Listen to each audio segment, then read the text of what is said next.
Welcome to Middle East Briefing. The content of the briefing includes: India is the latest member of a growing assassination club. October 7 was the opening attack in Iran's Ring of Fire war against Israel. Fire from Lebanon kills 2 Israeli civilians as the Israel-Hamas war rages for 100th day. Netanyahu vows axis of evil won't stop war amid protests in Israeli cities. The reporters risking their lives to cover Israel-Hamas war. India is the latest member of a growing assassination club. Foreign policy. The recent allegations against Nikhil Gupta reveal India's entry into the club of nations that use assassination to further their international and domestic agendas. Gupta has been accused of trying to arrange the murder of Gurpatwant Singh Pannun, a New York-based lawyer and leader of the Sikhs for Justice organization. Investigators believe that Pannun and another leader in Sikhs for Justice, Hardeep Singh Nijjar, were targeted for organizing a global referendum for an independent Khalistan. With the rise in political assassinations, the international community must react and condemn these acts to prevent them from continuing. Other countries that have been accused of carrying out political assassinations include Iran, North Korea, Pakistan, and Israel. However, there is often little consequence for these actions, and the international community has failed to hold countries accountable for their use of targeted killings. The lack of consequences and the normalization of these killings only contribute to global insecurity, rather than making the world safer. The international community must take action to denounce and condemn these acts and establish clear red lines against extraterritorial assassinations. Agnes Callamard, the Secretary General of Amnesty International, has called for the establishment of a dedicated investigative team at the United Nations to study targeted killings. This team would investigate specific cases and send a strong signal that these killings cannot be tolerated. However, these recommendations have largely been ignored, and countries like the United States and Israel continue to use assassination as a tool for their security policies. The normalization of these killings and the lack of accountability weaken the international rule of law and contribute to a global environment without limits on warfare. October 7 was the opening attack in Iran's Ring of Fire war against Israel. Hill. Hamas' recent attacks on Israel mark the beginning of an Iranian war against Israel, writes former U.S. National Security Advisor John Bolton in the Washington Examiner. He argues that the West is not taking the Iranian threat seriously enough and is instead distracted by criticisms, often with anti-Semitic undertones, of Israel's actions. Bolton argues that Israel must eliminate Hamas politically and militarily to restore lasting peace and security. However, the real problem lies with Iran, and until the regime is replaced, there will be no peace and security in the Middle East. Fire from Lebanon kills 2 Israeli civilians as the Israel-Hamas war rages for 100th day. Associated Press. 2 civilians were killed in northern Israel on Sunday after an anti-tank missile fired from Lebanon hit their home in a town near the border, raising new concerns of a second conflict erupting against the backdrop of the ongoing Israel-Hamas war. Netanyahu vows axis of evil won't stop war amid protests in Israeli cities. South China Morning Post. Israeli Prime Minister Benjamin Netanyahu has stated that Israel will continue its war against Hamas until victory, despite pressure from the International Court of Justice, ICJ, and growing international protests. The ICJ recently held hearings on South Africa's allegations that Israel is committing genocide against Palestinians, a charge Israel has rejected. Netanyahu's comments come as the fighting in Gaza approaches the 100-day mark, with over 23,000 Palestinians killed and widespread suffering in the besieged enclave. The war was triggered by an attack by Hamas in October, in which 1,200 people were killed and 250 were taken hostage. The reporters risking their lives to cover Israel-Hamas war. The Independent. According to the Committee to Protect Journalists, more journalists were killed in the first 10 weeks of the Israel-Gaza war than in any other country in a single year. The death toll is at least 82, 75 Palestinian, 4 Israeli, and 3 Lebanese. The International Criminal Court, ICC, is investigating alleged offenses against Palestinian journalists since the Hamas attacks after Paris-based NGO Reporters Without Borders filed a complaint in December. The United Nations said that Gaza is the deadliest place in the world for journalists and their families and called for a thorough investigation into the recent killings of Hamza Dadou and Mustafa Thureya. Efforts to document the war are hindered by frequent communication blackouts and the refusal for journalists to rotate in or out of the Gaza Strip. Israel denies targeting journalists and claims that it does everything it can to avoid harming civilians in its war on Hamas.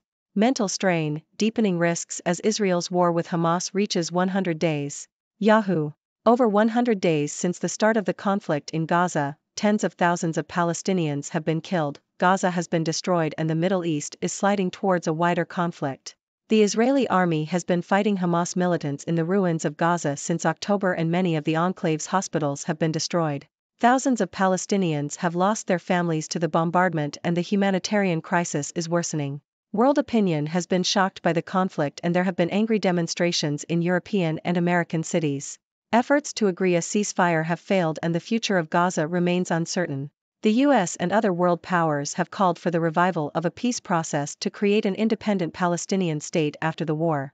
However, Prime Minister Benjamin Netanyahu's right-wing government has so far failed to respond. Germany needs to step up on Israel-Palestine.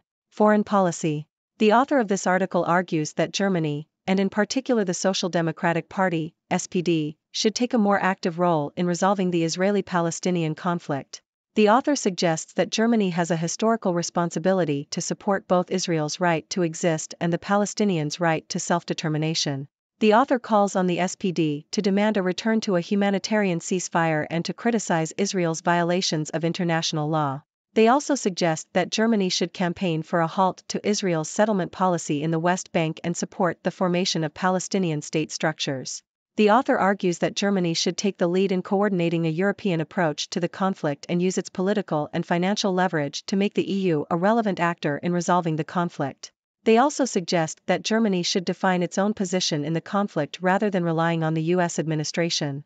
The author concludes by stating that Germany should advocate for peace, freedom, and justice for both Israelis and Palestinians in order to maintain its credibility as a foreign policy actor. Palestine's Asian Cup footballers say war is painful, but we use it to drive us. South China Morning Post. The Palestine national football team is using their participation in the AFC Asian Cup finals in Qatar to send a message to the world about the ongoing conflict in Gaza. The team has been deeply affected by the Israel offensive, with the coach of the Olympic team killed in an airstrike and many players and coaches unable to participate due to the conditions. The team wants to show that Palestine has the right to participate in international tournaments and hopes to make their fans and people happy by achieving something significant in the tournament. Explainer: what's the Israel-Palestinian conflict about and how did it start? Yahoo! The conflict between Israel and Palestine has lasted for 100 days, with nearly 24,000 Palestinians killed. The roots of the conflict date back to the 1947 partition of Palestine into Arab and Jewish states by the UN General Assembly. In 1948, Israel declared itself a state, resulting in a war in which 700,000 Palestinians were displaced. Major wars and uprisings have been fought since, with the most recent being the current conflict between Israel and Hamas. Peace efforts have been made, such as the 1993 Oslo Accords, but none have been successful in bringing a lasting peace. The main issues in the conflict include the two-state solution, Israeli settlements on occupied land, the status of Jerusalem, agreed borders, and the fate of Palestinian refugees. The latest war has made peace efforts even more difficult, but the Biden administration is attempting to secure a grand bargain in the Middle East that includes the normalization of relations between Israel and Saudi Arabia. Fierce fighting in Gaza as war hits 100 days. Yahoo! Israeli tanks and aircraft have reportedly hit targets in southern and central Gaza, and there were also gun battles in some areas. It is the 100th day since the October 7 attack led by Hamas, in which gunmen entered Israel and killed over 1,200 people, as well as taking around 240 hostages. Israeli Prime Minister Benjamin Netanyahu has said that Israel will keep going until it achieves complete victory over Hamas. Ladies and gentlemen, Sixters from all corners of the 6 degrees world, I am your trusty Six Doctor, here to bring you the latest news and analysis from across the globe. Today, we dive into the world of political assassinations, the ongoing Israel-Hamas war, and the role of Germany in the Israeli-Palestinian conflict. So, grab your popcorn and let's get started. First up, we have India joining the club of nations that use political assassinations to further their agendas. It's like a twisted game of Guess Who? But in all seriousness, the rise in political assassinations is a concerning trend that needs to be addressed by the international community. The lack of consequences for these actions only fuels global insecurity. Agnes Callamard's call for a dedicated investigative team at the UN is a step in the right direction, but it seems like these recommendations have fallen on deaf ears. It's time for the international community to denounce and condemn these acts and establish clear red lines against extraterritorial assassinations. Moving on to the Israel-Hamas war, tensions have reached a boiling point. Former U.S. National Security Advisor John Bolton believes that Hamas' recent attacks on Israel mark the beginning of an Iranian war against Israel. Talk about a fiery situation. But let's not forget the human cost of this conflict. Journalists are risking their lives to cover the war, and the death toll continues to rise. It's a tragic situation that demands attention. Prime Minister Benjamin Netanyahu has made it clear that Israel will continue its war against Hamas until victory, despite international pressure and protests. It's like he's playing a game of axis of evil and won't stop until he wins. But let's not forget the suffering in Gaza. Hospitals have been destroyed, families have been torn apart, and the humanitarian crisis is worsening. The future of Gaza remains uncertain, and the international community must push for a ceasefire and a revival of the peace process. Speaking of international involvement, Germany needs to step up in the Israeli-Palestinian conflict. The author of the article argues that Germany has a historical responsibility to support both Israel's right to exist and the Palestinians' right to self-determination. It's time for Germany to take the lead in resolving this conflict, from demanding a humanitarian ceasefire to criticizing Israel's violations of international law. Germany can use its political and financial leverage to make a difference and maintain its credibility as a foreign policy actor. Now, let's not forget about the power of sports. The Palestine national football team is using their participation in the AFC Asian Cup finals to send a message about the ongoing conflict in Gaza. It's a powerful way to show that Palestine has the right to participate in international tournaments and to bring happiness to their fans and people. Finally, let's take a step back and understand the roots of the Israel-Palestinian conflict. It's a complicated history that dates back to the 1947 partition of Palestine.